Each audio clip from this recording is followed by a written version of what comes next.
Welcome to the Practical Growth Podcast with me, E.B. Johnson, author, NLPMP, and cognitive reappraisal coach. This is the podcast created for people like you, people looking for more health, more peace, more happiness. Each week, I explore a new topic in pop psychology and help you build a better life and better relationships. Join me for special guests, exciting ideas, and practical advice that you can use to improve your life from the inside out. Let's get into it. Hello, my lovelies. It is me, back again, E.B. Johnson, your favorite podcast host, your favorite blogger, your favorite TikToker, and most importantly, your favorite NLP coach and cognitive reappraisal specialist. What a mouthful. Anyway, welcome back to another episode of the Practical Growth Podcast. As usual, I'm not going to disappoint. This is going to be super juicy and you're going to like it. Although I do expect that once again, as is my MO, this is going to hold a little bit of a mirror up to some of you, but I don't want you to despair or get upset because listen, what we're talking about today, I've done it too. I am guilty as any of you. And that is why we are going to break this down today. Over pathologizing. You probably guessed from the title of this podcast that that's what we are going to be talking about today.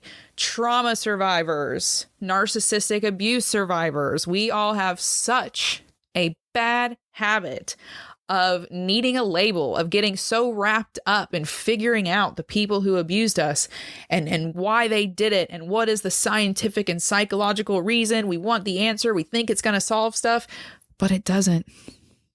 It doesn't solve anything. And we get caught in a trap in which we are not taking action in the name of healing. We're not actually focusing on the things that matter. So that's what we're going to get into today. Over pathologizing your nervous system. It doesn't care. It doesn't care if your abuser was a narcissist or just a selfish person. All it wants to do is heal. And that's what we are going to help you do today. Now, before we get into things, I do just want to make a quick little housekeeping type of announcement. I know a lot of you have found me through my blog on medium.com. That's where so many of my clients come from. That's where so many of you have found this podcast. And it has been great. I've been on Medium since 2019. Talking about, my narcissistic parent experiences, different coaching techniques, how to heal your nervous system, how to deal with the brain damage that accompanies childhood trauma, all those good things. Unfortunately, I think that that's kind of come to an end.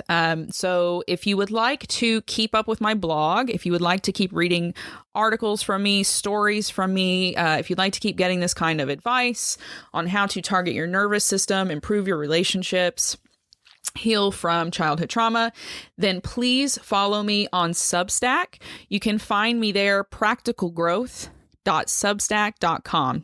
Dead simple. I do have both a free and a paid subscription. So if you join with the free subscription, you still get to see articles and all that kind of stuff. They just unlock a little bit later than for my premium subscribers. And for my premium subscribers, you get all kinds of goodies. I just sent out a free ebook this week to my subscribers. I've done some exclusive podcast episodes in the past and all kinds of good stuff. So head over to Substack if you are one of my blog readers and you want to keep reading my blog, because that is where most of my content is going to be now. And there's a huge library of content there. So head over to practicalgrowth.substack.com to follow my blog and to keep up with everything. All right, enough about that disappointment of a platform. Let's go ahead and get into the meat. Let's get into the important stuff. Your nervous system doesn't give a shit who abused you, what their label is, psychological reasons behind what they did. It doesn't care, right? It doesn't care. Yet so many of us get caught in this terrible, it's almost like a race. It's like a never ending race that you can't win, right? Why did they do this? Are they a narcissist? Are they not a narcissist? Every client that I have at some point expresses this to me, right? They want to know. They said, EB, is she a narcissist? Is he a narcissist? Was I in a narcissistic family? What is the label of this person? This person just said this to me. Does this mean they're this? That is over pathologizing. Okay. That is what I'm talking about when I say over pathologizing. It is focusing too much on trying to figure out who your abuser was and the scientific reasons and labels behind what they did. Okay. It can also work the other way. It's not just focusing on pathologizing the abusers. Trauma survivors also have a bad habit of over pathologizing ourselves, right? We just get inside there and just dig into every little recess. And we want to compare it to every little thing we can find in the DSM-5.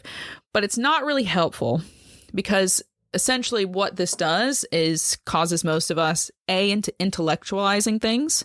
Okay, we're over intellectualizing. And when we're doing that, we're avoiding experience and we're avoiding our feelings. But most importantly, when you get caught in this loop of trying to over pathologize yourself and even others, you're not addressing the real problem, right? Which is the symptoms of that abuse, the symptoms of the behaviors those people are exhibiting. Some people, and some of you are going to see yourselves in this next one, so buckle up. Some people actually spend more time trying to figure out the labels of themselves and everyone else around them than they do actually working to address the problematic symptoms that they complain about. Okay? Just sit with that. But here's the reality, okay? Trauma is damage to the nervous system. Your nervous system has been damaged. Its wiring has been messed up. Your brain has been messed up.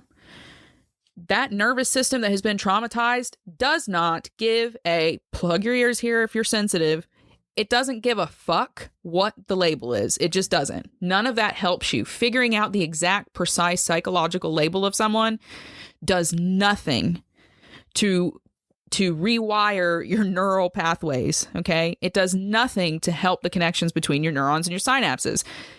It does not help stimulate your vagus nerve, okay? The knowledge of a label doesn't do any of that. It doesn't do any of that. All your nervous system knows is it feels like it's in danger, and it wants you to get away from that perceived danger and into a safe space immediately. That's all that traumatized nervous system cares. That's its only job, and that's the only thing it is trying to do. When you fall into this trap of spending all of your time trying to figure out what the label is, you expose yourself as a trauma survivor to 3 distinct dangers, okay? And here they are. If you need to get out your pen and pencil, do it.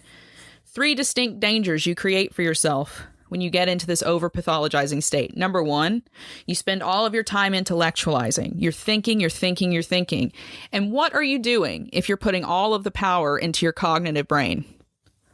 You're not feeling, okay? You're not in your emotions. You're not experiencing your life, the reality that is taking place around you. You are not paying real attention to how actions are affecting you, because all you're doing is trying to memorize the DSM-5 and spot that literal pattern, which in the big scheme of things doesn't matter, because whether they were a narcissist or not, the effect is the same. Your nervous system is thrown out of whack and you're drowning in negative hormones. The second big danger, okay, of this over pathologizing, this trap that we survivors get in, is you're destroying accountability and you are gaslighting yourself.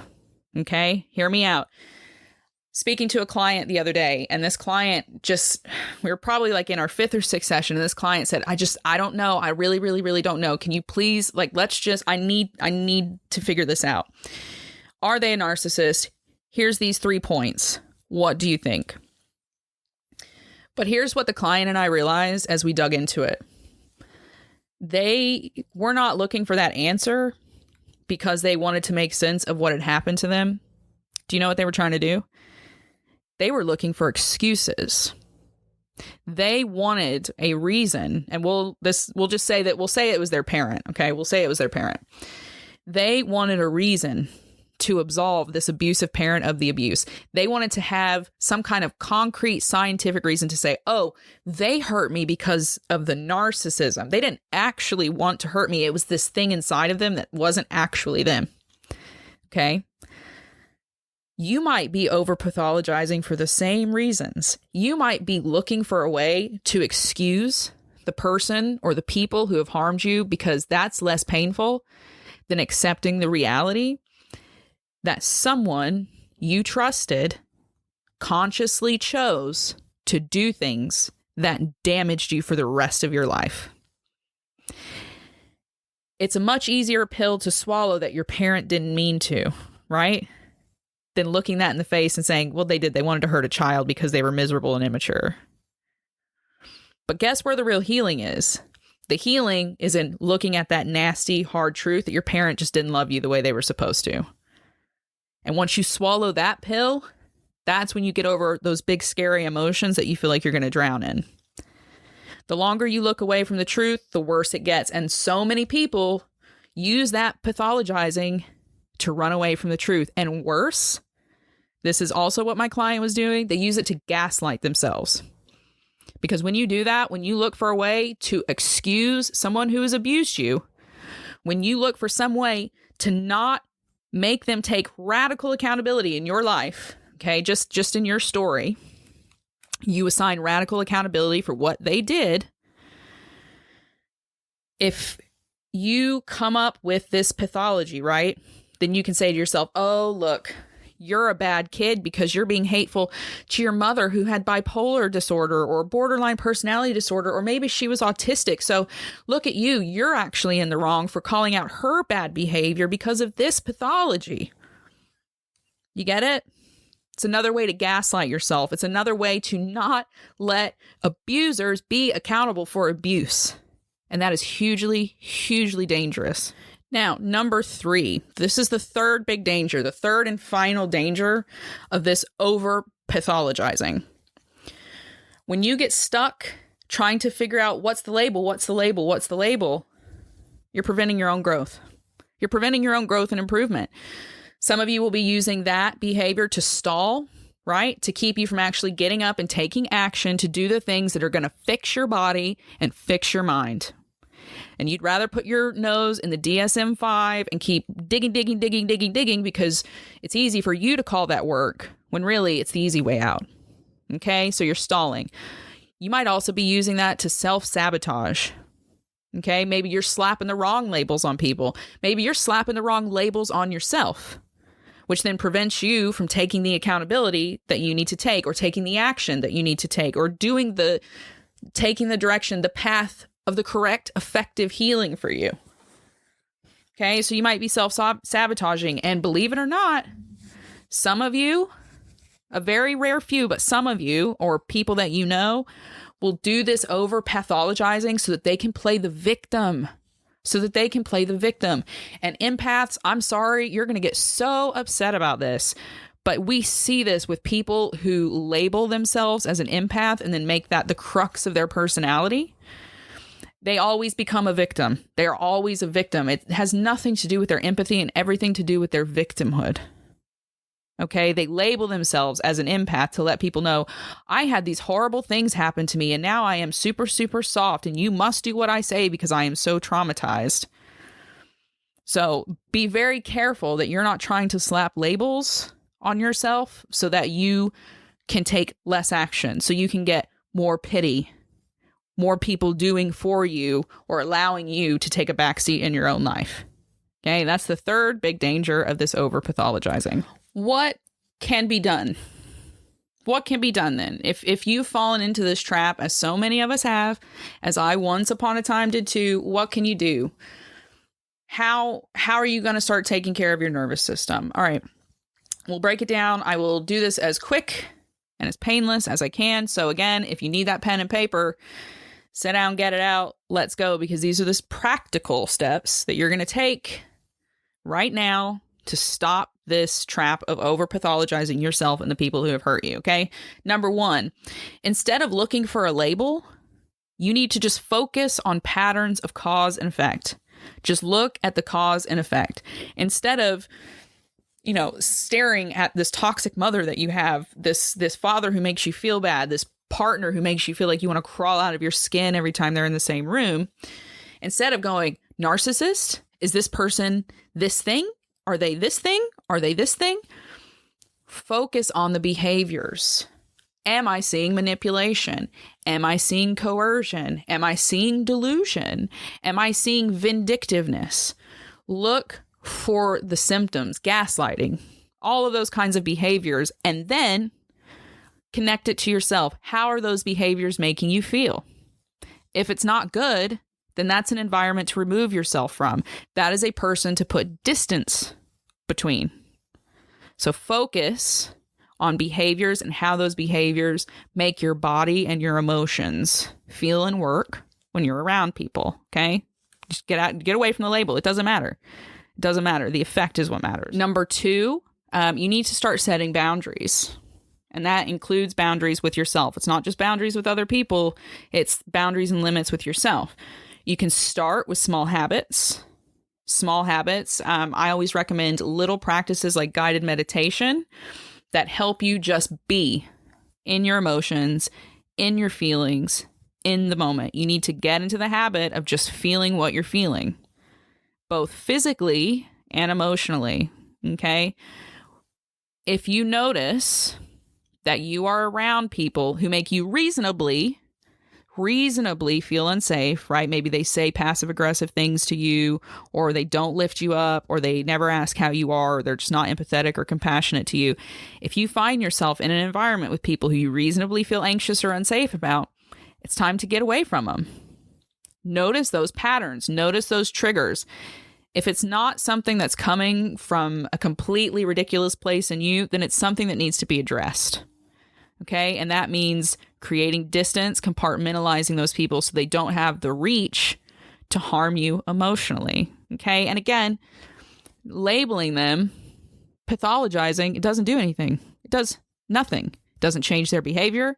It doesn't change the way you get treated. It doesn't change the way you feel about them. Okay? All it might do is point to certain symptoms that you hadn't noticed before, but that's what you have to confront, the symptoms. The symptoms, not the label. And number 3, last but not least, as I was just telling my client today, you just got to concentrate on the physiological healing. We have all spent so much time reading books, talking to therapists, talking to each other, that we think that that's what healing is. We think, oh, well, we'll just talk about it. If I just keep talking about it, and if I just change the way I think about it, that will take away the trauma, and that will make me a normal person, and I will have a wonderful life. Wrong. Magical thinking again. Magical thinking again. You have to address your nervous system. Okay? Remember that nervous system I mentioned up at the top? The one that doesn't give a fuck about the labels? Yeah, that one. That nervous system has to be healed. If you want to stop feeling like you're drowning in anxiety every time you have to say no to somebody or have a confrontation, if you want to stop waking up in the middle of the night, if you want to stop having intrusive thoughts and all these crazy memories haunting you, then you got to concentrate on healing your nervous system. For those who've been traumatized, it usually triggers your autonomic nervous system, okay? And that is the part of your nervous system that tells your body to release all those nasty hormones like cortisol, which make you feel depressed and anxious and hopeless and yada, yada, yada. You have to heal that. You have to get your nervous system back into working order. So that means working with your vagus nerve. That means triggering your somatic nervous system so that you can get those nice, calming, healthy hormones in your body, the peaceful ones. You've got to rewire yourself. And yeah, part of that will be going to see a therapist. For some of you, it might mean taking medication so that you can balance those different hormones that are out of whack because your nervous system's been hammered into the on position. You can use natural supplements. There are natural supplements. I use ashwagandha and moringa every single day, because they have done wonders for my nervous system. There's all kinds of things that you can do to start healing your brain, healing your vagus nerve, all of those things, neuroplastic exercises. But until you do that, until you start addressing the physiological symptoms of what you're experiencing, I'm sorry, but all that anxiety, all that trauma, all those hangups, all the magical thinking, all that crap still gonna take place. Your cognitive mind can't change until your nervous system, which is literally attached to it, is at peace, is in a restful state. And that's what it is. That's it. In a nutshell, that's the dangers of over-pathologizing, and that is how you're going to get yourself out of the system. And I don't want anyone to think, please don't think that this episode is about shaming anyone. Look at me. I have 100% been where you're at right now. I have gotten caught up in that way of magical thinking that if I just tune it just right to this label on my mom, maybe it won't hurt anymore. But no, having all of the accurate labels on some of them, which were on the medicine bottles for the psychiatric medications she refused to take, I have had all the precise labels on my mother for years. Do you think that makes it any less painful when I go back and think about that afternoon when I had to spend hours taking off my own training wheels and teaching myself how to ride a bike because no one bothered to teach me? Do you think that makes that any less painful, knowing that my mother was a narcissist, that she was bipolar, that she had childhood trauma? Doesn't make a difference to my nervous system. My inner child doesn't give a shit about any of that. I still have to go and take that inner child by the hand and go do the work to heal the damage that woman did, whatever she was. The mess is still there. It doesn't matter. She still destroyed the house and left me to clean it up. So this is your sign. If you have found yourself in that position, trying to force feed yourself some magical answer, some magical finish line through labeling, I'm sorry, my love, but it will not happen. You're distracting yourself and you're avoiding the real issue, healing your nervous system. And that's it. That is it in a nutshell, the dangers of over-pathologizing and how you're going to stop doing it. If you would like to learn more about healing your nervous system, how it's worked against you, then you are free to apply for my 8-week coaching program. This is a one-on-one coaching program, and we specifically target your nervous system while incorporating NLP and cognitive reappraisal practices to help you rewire not just that vagus nerve and that autonomic nervous system and that somatic nervous system and the limbic system.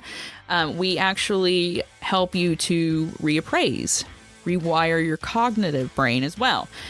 So it's a full approach to helping you tackle your childhood trauma, to help you rebuild confidence in the wake of narcissistic abuse. So if you'd like to learn more about that, please head over to therealevjohnson.com, click on Working With Me. For everyone else, remember, head over to Substack if you want to keep up with my blog. That's at practicalgrowth.substack.com. And yeah, you can find me on TikTok for everything else.